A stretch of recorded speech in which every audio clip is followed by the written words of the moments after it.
अवधूत चिंतन श्री गुरुदेव दत्त.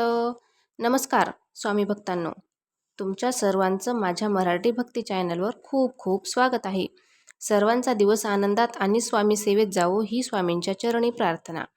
तर मग मैत्रिणींनो, गुरुपौर्णिमा येण्यापूर्वी जर तुम्हाला गुरुचरित्र पारायण करायचे असेल तर काही नियम पाळावे लागतात. तसेच गुरुचरित्राचे पारायण करताना आपल्याला अतिशय काळजीपूर्वक करावे लागते.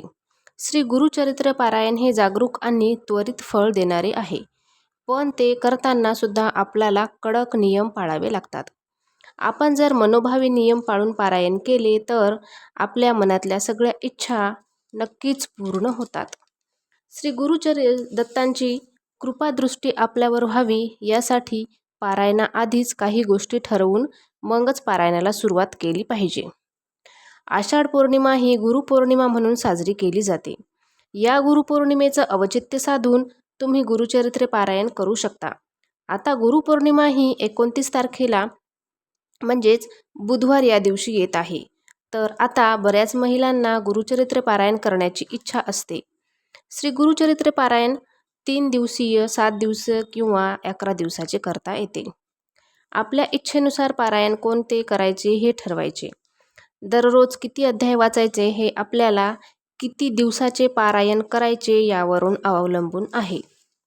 3 दिवसाचे पारायण करायचे असेल तर 18 अध्याय दररोज वाचावे लागतील आणि 7 दिवसाचे पारायण करायचे असतील तर दररोज 7 अध्याय पूर्ण आणि 8वा अध्याय अर्धा असा वाचावा लागेल. 11 दिवसाचं पारायण करायचं असेल तर दररोज 4 अध्याय पूर्ण आणि 5वा अध्याय अर्ध्यापेक्षा जास्त असा वाचावा लागतो.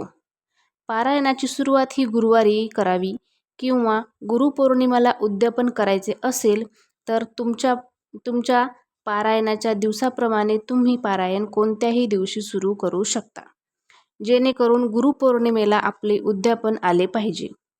गुरुचरित्र हे ग्रंथ खूप पवित्र ग्रंथ आहे, त्यामुळे पारायण झाले की ग्रंथाला व्यवस्थित बांधून ठेवावे.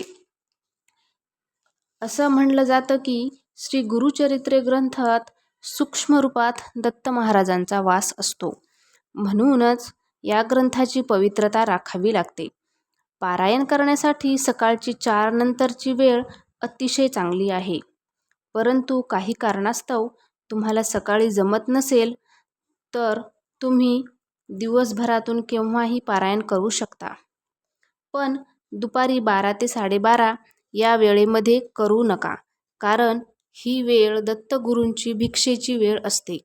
मनात फक्त श्रद्धा आणि भाव हवा, बाकी कोणत्याही वेळी पारायण केले तरी त्याचे फळ मिळते. श्री गुरुचरित्र पारायणाच्या समाप्तीच्या दिवशी नैवेद्याला काय बनवावे? नैवेद्याला तुम्ही कोणताही गोड पदार्थ बनवू शकता, जसे की पुरणपोळी किंवा अजून कोणताही. त्याचसोबत घेवड्याची भाजी मात्र आवर्जून बनवावी, कारण घेवड्याची भाजी दत्त महाराजांना खूप आवडते.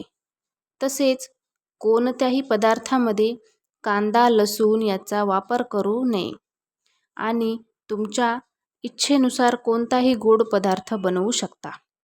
श्री गुरुचरित्र पारायण कोणी करायचं?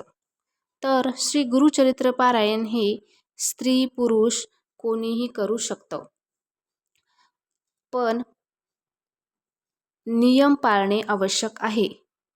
श्री गुरुदेव दत्त. सद्गुरूंची कृपा आपल्या सर्वांवर अखंड राहो. पुन्हा भेटूया पुढील सेवेत. तोपर्यंत श्री गुरुदेव दत्तांचं नामजप करत राहा आणि आनंदी राहा. व्हिडिओ आवडल्यास सबस्क्राईब करायला विसरू नका. धन्यवाद.